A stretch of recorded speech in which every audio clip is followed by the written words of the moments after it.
Nak, binigyan ka ba ng ninang mo ng pamasko? Oo ma, ito 10,000. Na, laki ng binigay sa iyo. Kamantalang sa akin, wala. Ano? Ito binigyan? Oo ma, dati binibigyan naman ako nun eh. Saka dapat kami matatanda yung binibigyan ng pamasko kasi kami yung maraming gastusin. Oo nga! Aba, ginigigil na naman ako ng babaeng yan ah. Hindi ako papayag. Ay, teka, sasama ako dyan.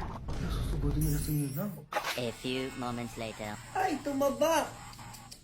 Naku, buntis to. Ninang, lumabas ka dyan! Oo nga! Ang ingay na yun. Ay, Ninang.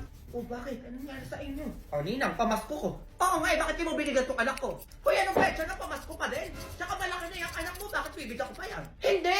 Walang malaki-malaki! Kami dapat yung matatanda yung pinapamaskuhan nyo! Kasi kami yung maraming bayarin at gastusin! Tama yon! Hindi yung bata pa yung papamaskuhan nyo na wala pang alam gastusin yung pera nila!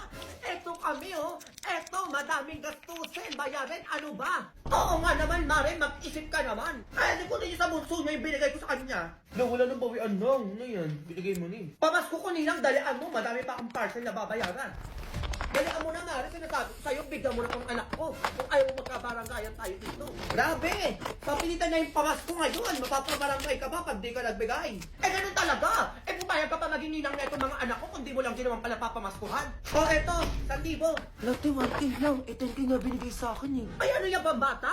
Hoy, matanda-tanda na to. Dapat malaki-laki na yan dyan yung ibibigay mo. Oo nga naman, kahit mga 15,000 o 20,000 lang. Oh. Hoy, ano yan, Mana? Ikaw na nagdidesisyon? Ikaw na naman yung resyo. Sobrang okay nyo naman.